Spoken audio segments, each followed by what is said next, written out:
주님은 사랑이시오니 주님을 닮게 하소서.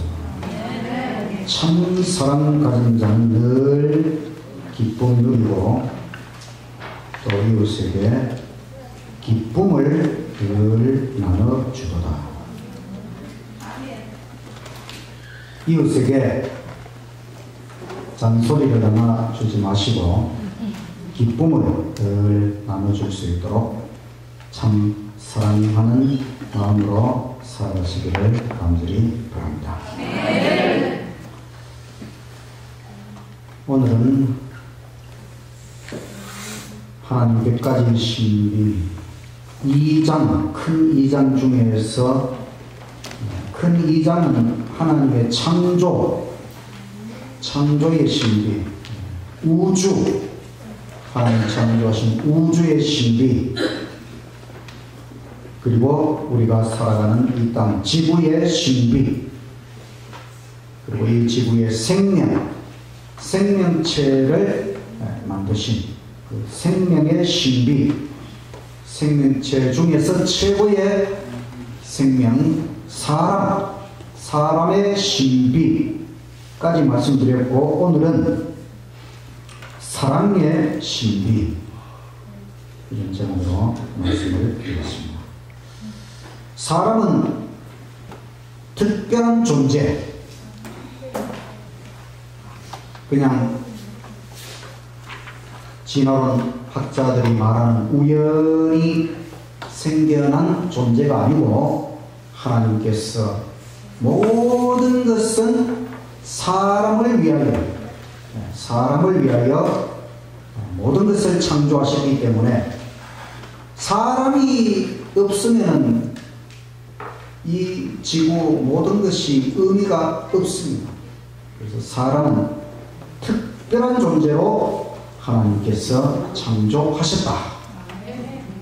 그래서 하나님 앞에서, 창조주 앞에서 책임 있는 존재는 사람밖에 없습니다.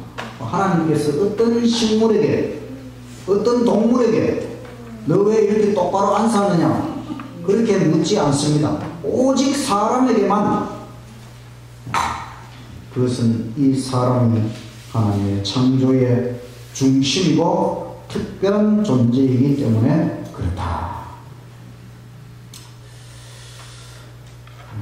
인체의 면역과 치유는 신비하다.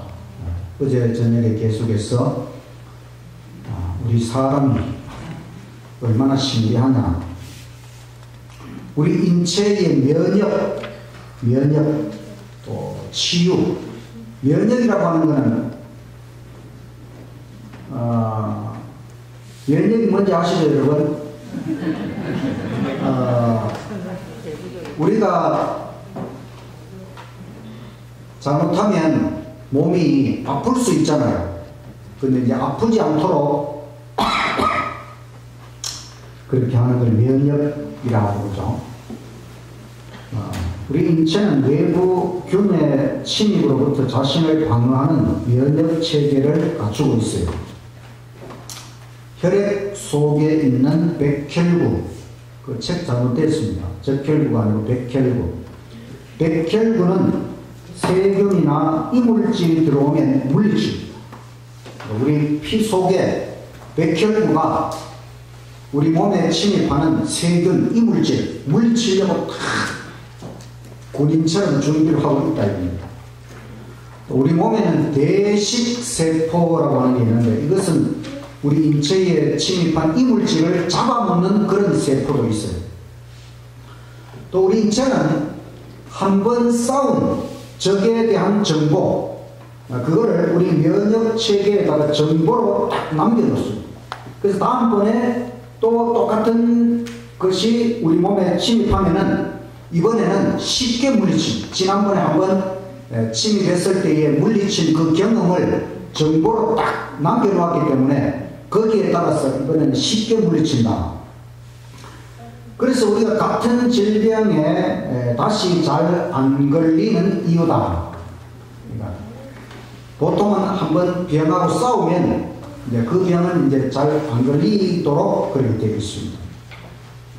우리가 이 머리를 어느 곳에 딱 세게 부딪히면 굉장히 아프죠. 그러다가 시간이 지나면 금방 좋아집니다. 그거는 이 엔도르핀이라고 하는 진통 물질이 나와서 통증을 멈추게 하는 것이죠.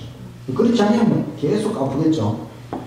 그 다음에 이제 인터페론이라고 하는 것은 바이러스가 침입했을 때에 그 바이러스가 우리 몸 속에서 분열되는 것을 막아주는 물질인데 이게 항바이러스 단백질이 우리 몸의 세포에서 생성이 된다.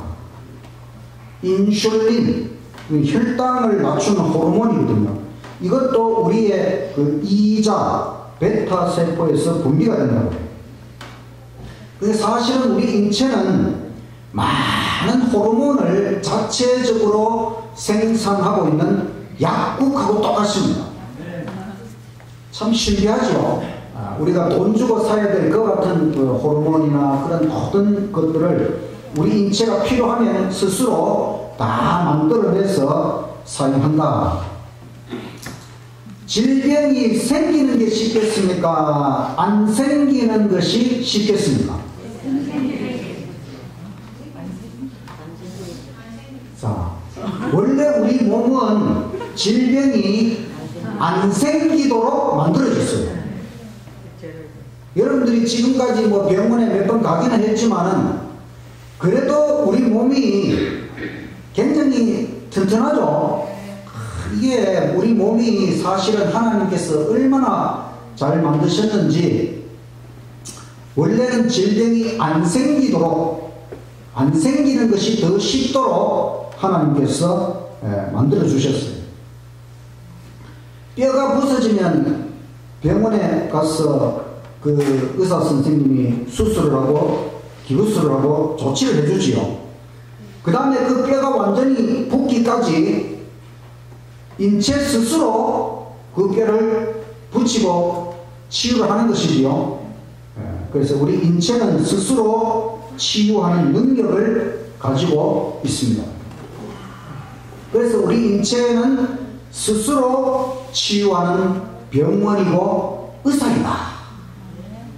물론 의사 선생님 하는 일이 많지만은 우리 인체가 스스로 치유하는 그와 같은 일을 하기 때문에 의사 선생님이 그거를 도와주는 거지 사실은 우리 인체 스스로가 치유하고 있습니다. 그것은 우리의 인체를 설계하신 창조주 하나님께서 지금도 우리 인체 속에서 역사하시고 또 도와주신다는 것이죠. 믿습니까 여러분?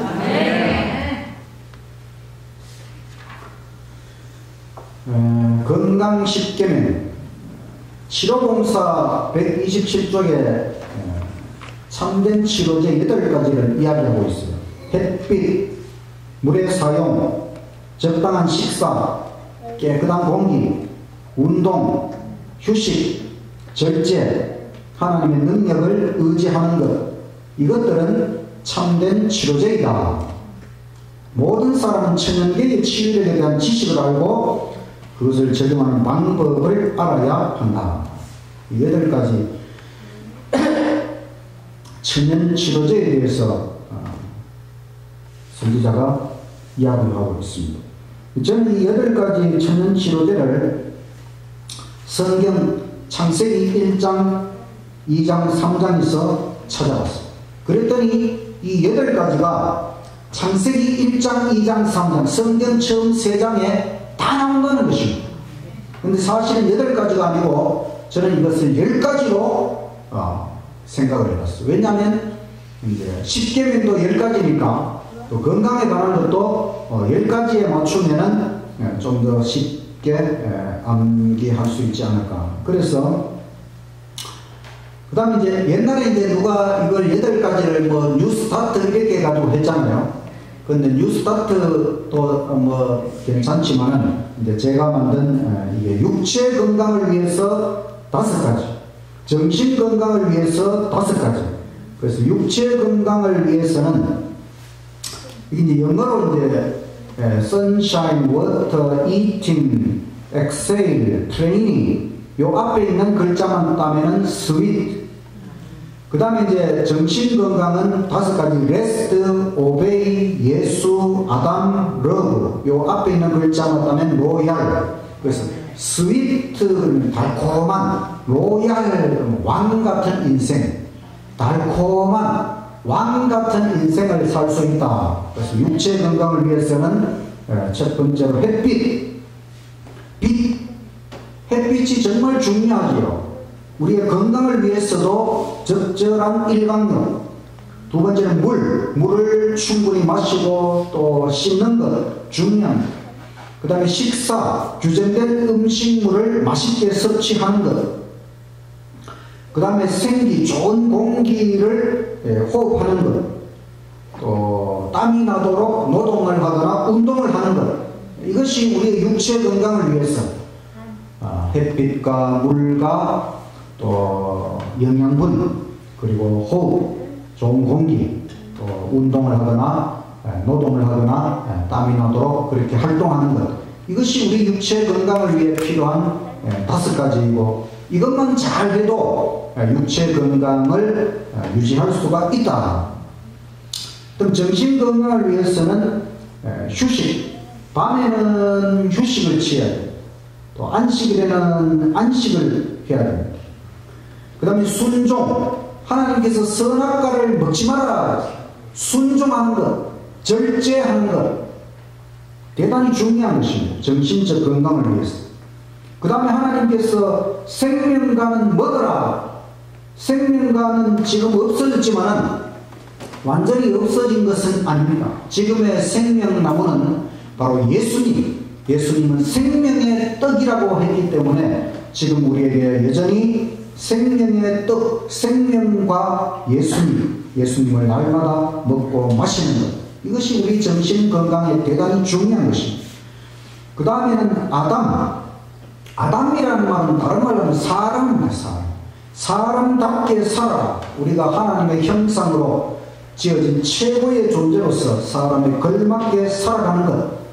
정신 건강에 대단히 중요한 것입니다.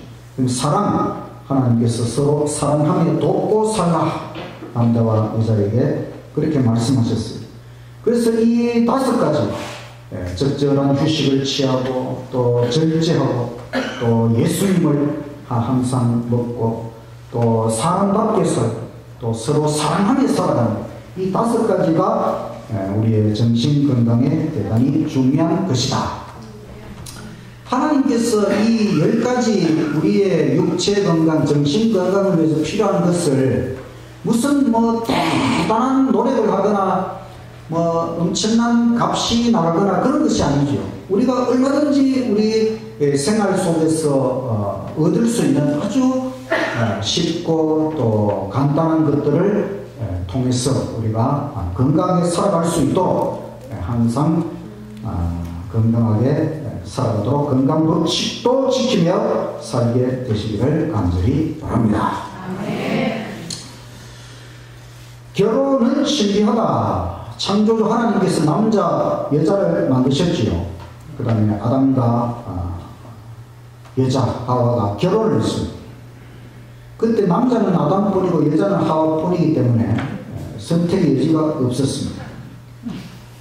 이후에 인류는 결혼 제도를 계속 유지하고 있습니다. 결혼 제도는 창조주 하나님께서 고안하신 것입니다. 창세기 2장 24절 다 같이 한번 읽겠습니다. 시작. 이러므로 남자가 부모를 떠나 그의 아내와 합하여 둘이 한 몸을 이룰지어다.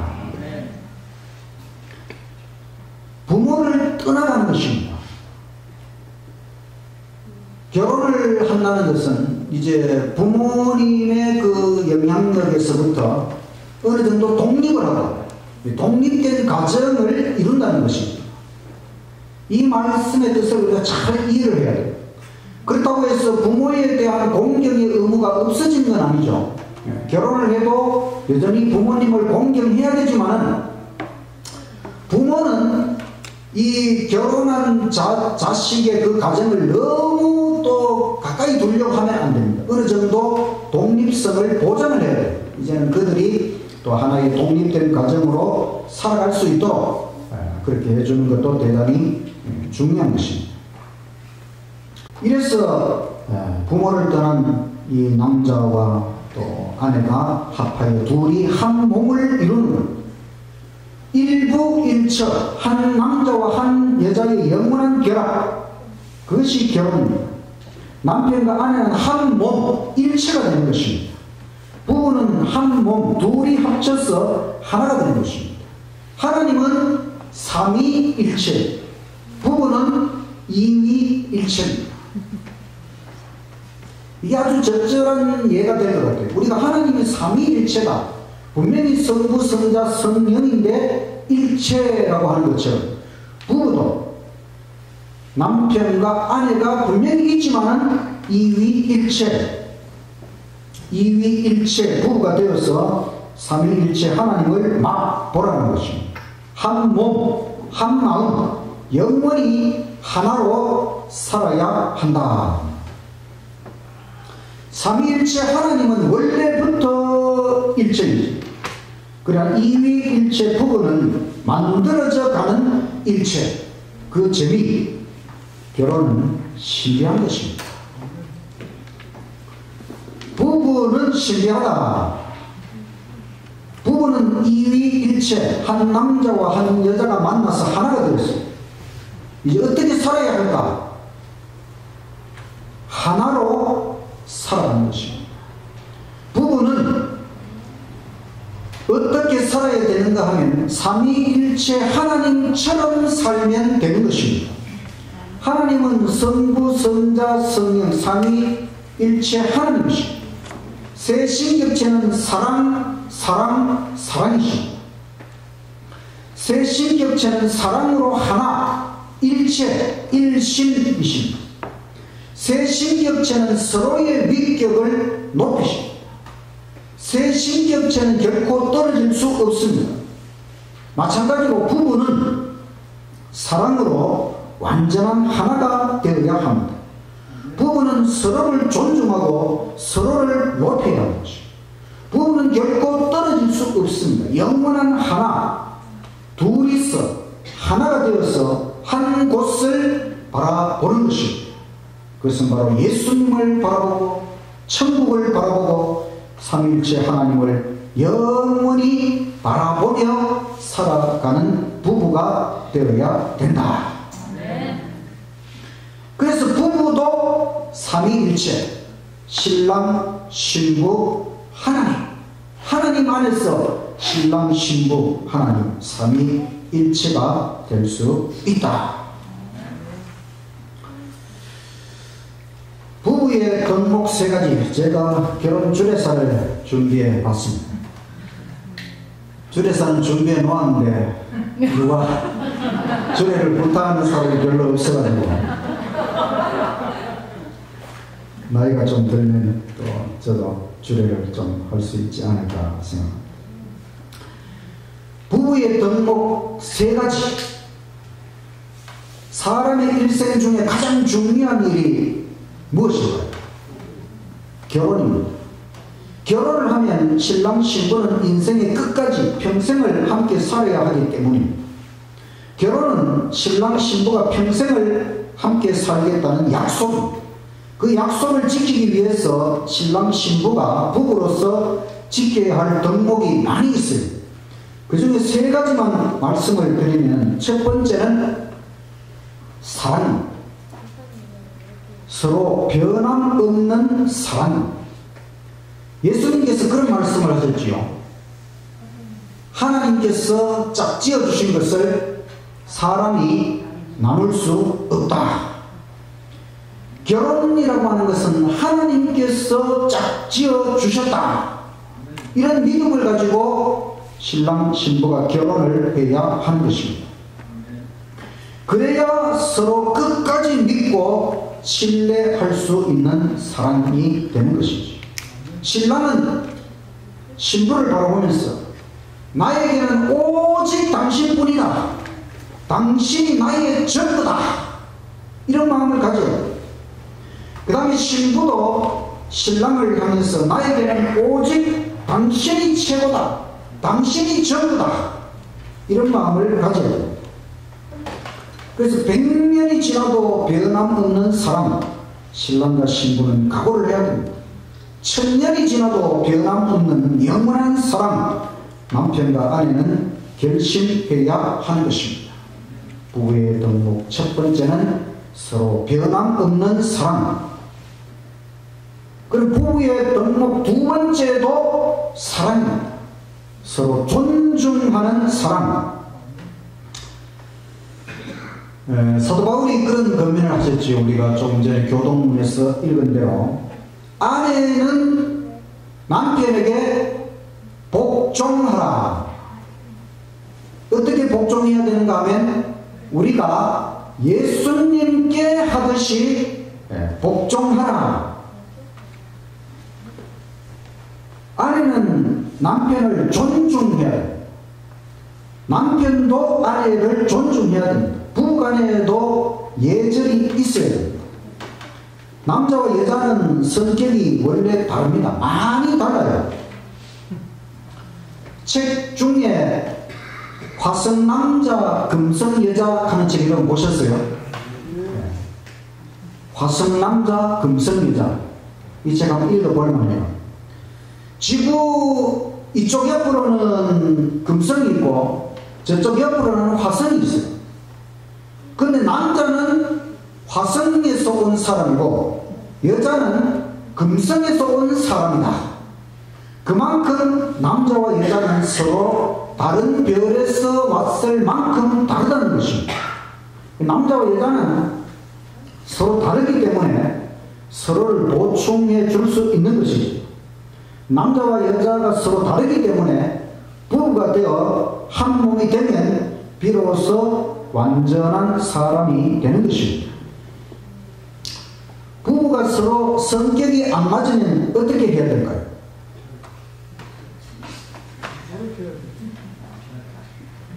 배우자를 바꾸려고 하지 말고 자기 자신의 성격을 바꿔야 되는 것입니다. 남자와 여자는 원래 많이 다르기 때문에 서로에게 맞추기 위해서 노력을 해야 됩니다. 서로 존중하는 사람, 부부가 평생을 살아가는데 매우 필요한 덕목입니다. 부부간의 덕목 세 번째도 사랑입니다. 세 번째는 서로 아낌없는 사랑. 사도 바울이 또 권면하셨지요. 남편들아, 아내들을 사랑하기를 어떻게 사랑하라 그랬습니까? 예수님께서 우리를 사랑하셨어요.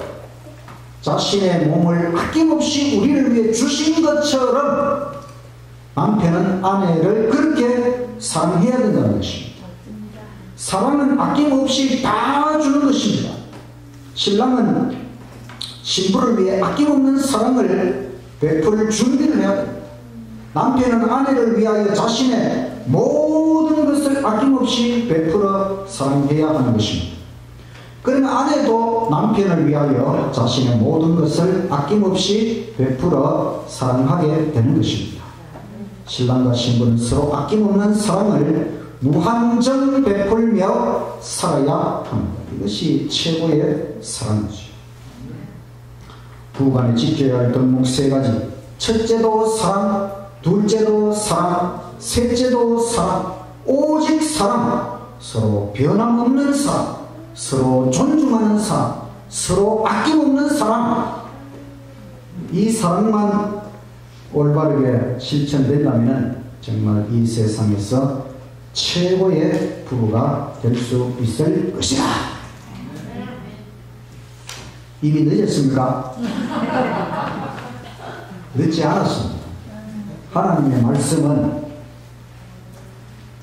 실현 될 수 있는 것만 하나님께서 우리에게 말씀하시지 전혀 불가능한 것을 이야기하지 않습니다.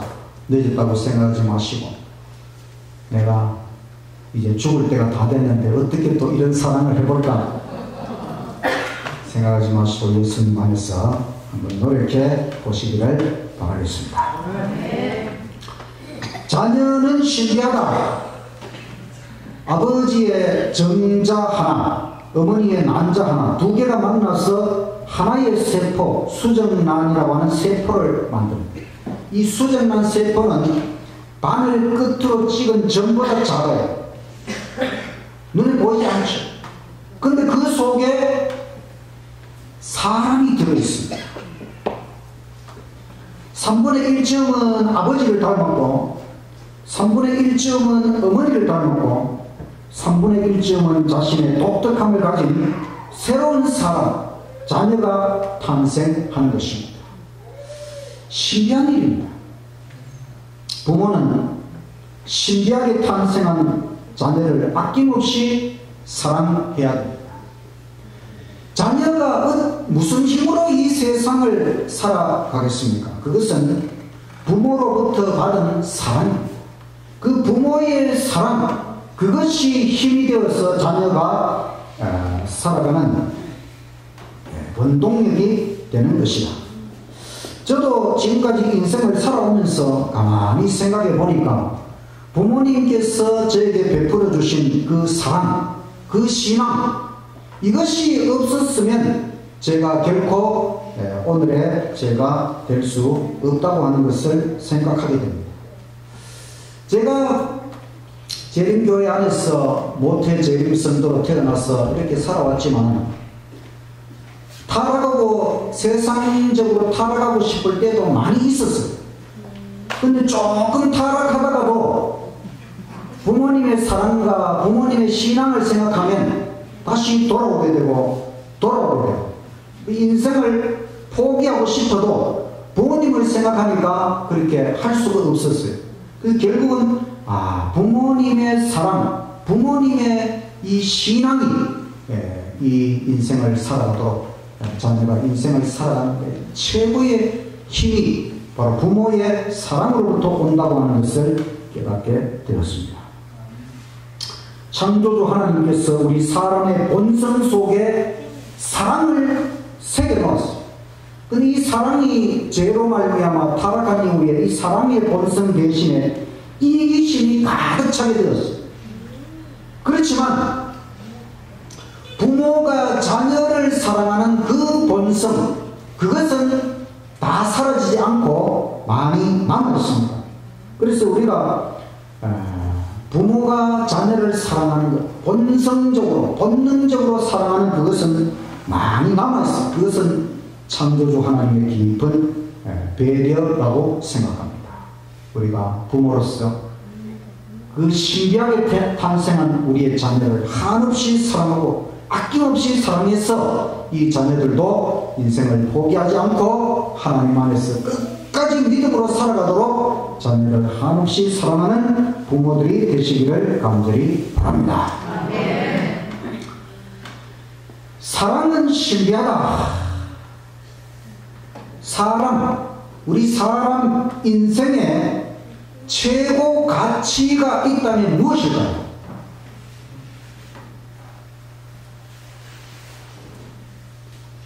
믿음, 소망, 사랑, 그 중에 제일은 사랑이었어요. 창조주 하나님께서 정하셨어요. 사랑, 우리 인생의 최고 가치는 사랑으로 하나님께서 정해놓으셨어요. 그래서 사람은 사랑하며 살아야 하는 것입니다. 이 성경 전체를 통해서 하나님께서 제일 많이 강조하는 것이 사랑입니다. 우리에게 사랑하며 살아라. 사랑하며 살아라. 하나님의 모든 말씀을 한마디로 요약하면 그것입니다. 너희들 사랑하며 살아라. 우리 인생에서 가장 중요한 것이 사랑이라고 하는 걸 깨달아야 됩니다. 죽을 때까지도 이것을 깨닫지 못하면 그땐 인생을 살아가는 것입니다. 사랑을 배워야 하는 것입니다. 공부를 하듯이 열심히 사랑을 배워야 돼요. 그래서 사랑을 잘 할 줄 아는 사람이 되어야 됩니다. 사랑이 쉬운 것 같습니까, 여러분? 어렵습니다. 사랑이 쉬운 것 같아도 우리가 모든 사람을 이해하고 사랑하고 관용하고 이렇게 한다는 것이 쉽지 않아요. 그래서 사랑은 배우고, 그래서 우리가 모든 사람을 사랑을 잘 할 수 있다면 그것이 진짜 인생에서 성공하는 것이고 참으로 성공하는 것이다. 사랑은 감정이 아니고 원칙이다. 원칙이라고 하는 법칙, 법이라고 하는 것이다. 만유인력의 법칙처럼, 에너지 보존의 법칙처럼 사랑도 우주의 법칙, 이 우주의 최고의 법칙이 사랑이라고 하는 것입니다. 사랑. 여러분, 만유인력의 법칙, 천계의 법칙, 그 모든 법칙 중요하지만 우리 인간, 도덕적 인간에게 우리가 어떻게 살아야 하느냐, 그 삶의 원칙, 법칙이 있어요. 그게 법입니다. 법, 율법.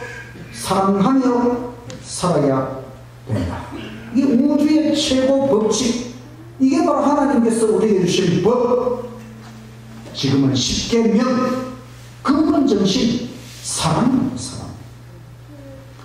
바로 삼위일체 하나님은 사랑이십니다. 여기에서 우리 사람의 가치, 인생의 가치가 나왔다고 하는 것입니다. 우리 인생이 신비하고 사랑은 신비한 것입니다. 사랑이 얼마나 이렇게 신비한 것이고 사랑이 얼마나 중요한 법칙이고, 그래서 여러분, 우리가 인생을 살아가면서 정말 사랑이 중요한 가치라고 하는 것, 최고의 가치라고 하는 것, 여러분 꼭 생각하시고 모든 사람을 사랑할 수 있게 되기를 간절히 바랍니다. 참 사랑을 가진 자는 자신도 기쁨을 누리고 행복하고 이웃에게도 기쁨을 나눠줍니다. 우리 모두가 다 기쁘고 행복하게 살아갈 수 있는 방법이 바로 사랑하는 것입니다. 사랑이 얼마나 좋은 것인가.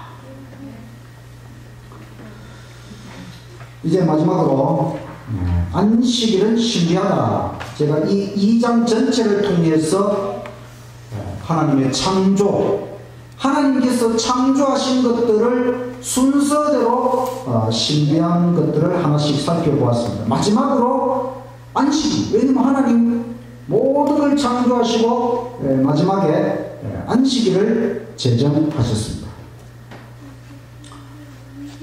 손가락이 10개지요. 발가락도 10개입니다. 우리가 사용하는 십증법. 저는 이 십진법도 성경에서 나왔다고 생각해요. 왜냐하면 성경에 모든 숫자도 다 십진법을 사용하고 있거든요. 그러면 이 십진법이라는 것은 10개가 될 때마다 단위가 하나씩 올라가는 걸 십진법이라고 해요. 1, 2, 3, 4, 5, 6, 7, 8, 9, 10. 이게 우리가 사용하는 숫자가 십진법입니다. 성경이 다 십진법적으로 다 설명이 되어 있어요. 그런데 왜 우리가 사용하는 시간 주기는 10일 주기를 사용하지 않고 일주일이라고 하는 주기를 사용하고 있는가? 1일이라고 하는 것은 지구가 스스로 한 바퀴 자전하는 데 걸리는 시간을 하루 1일이라고 하죠.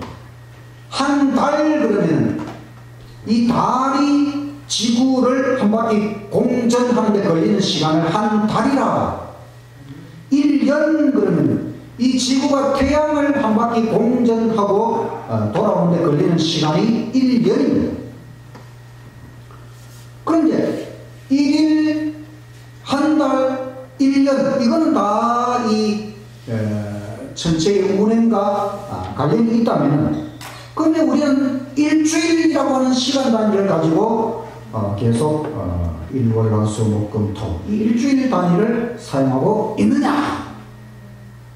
그것은 창조주 하나님께서 이 지구와 태양계를 6일 동안에 창조하시고 7째 날 안식일을 주셔서 그래서 그것을 하나님의 창조 질서에 의하여 안식일을 하나님이 지키라고 했기 때문에 안식일을 지키려고 하니까 일주일 단위로 시간을 헤아릴 수밖에 없잖아요.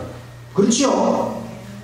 안식일, 하나님께서 제7일 안식일을 지키라고 하시기 때문에 우리는 6일, 그래서 원래는 성경적으로는 일월, 화수, 목, 금, 토가 아니고 안식 후 첫날, 둘째 날, 셋째 날, 넷째 날, 다섯째 날, 그리고 여섯째 날 또는 예비일, 안식일을 예비하는 예비일, 그리고 제7일 안식일, 그 다음에 또 안식 후 첫날, 이렇게 안식일을 기준으로 해서 일주일 시간 단위를 사용하고 있다. 안식일은 창조의 기념일, 하나님께서 세상을 6일 동안 창조하시고 7째 날 안식일, 창조의 기념일로 안식일을 주시고 하나님의 창조의 사랑이 충만한 날이 안식일. 안식일은 또 구원의 기념일이 되죠.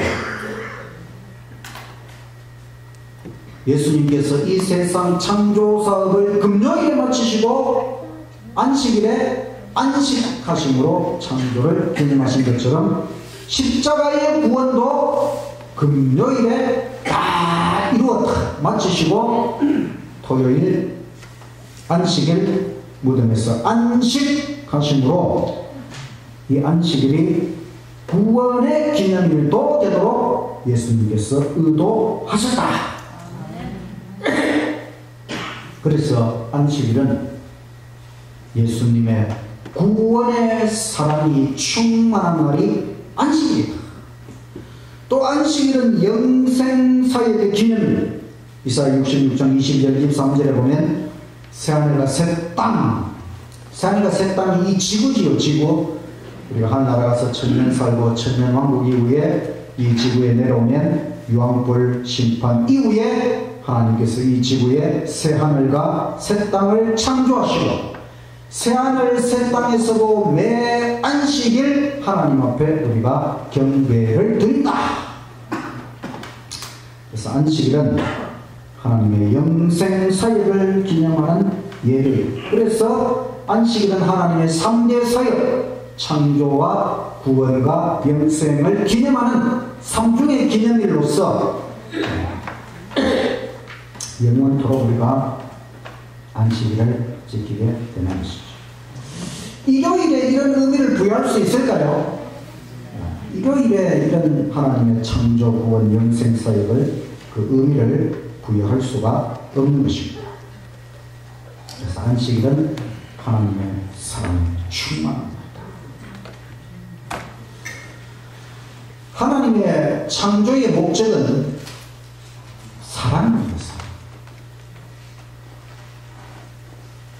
하나님께서 우주를 창조하신 것 신비합니다.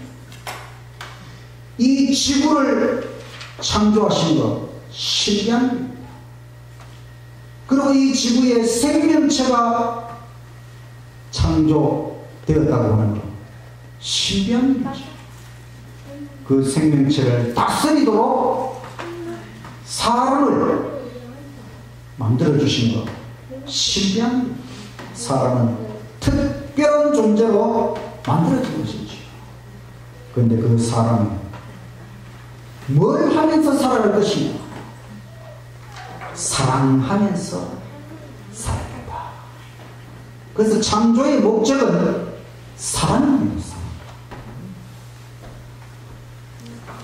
하나님의 존재가 사랑이기 때문에, 하나님의 기쁨이 사랑이기 때문에 우리 피조물도 하나님의 형상대로 창조함을 받은 우리 인간도 하나님 누리시는 그 사랑의 기쁨, 그 사랑의 희열을 우리 사람도 다 누리도록, 그래서 하나님의 창조의 목적은 사랑이라고 하는 것이죠.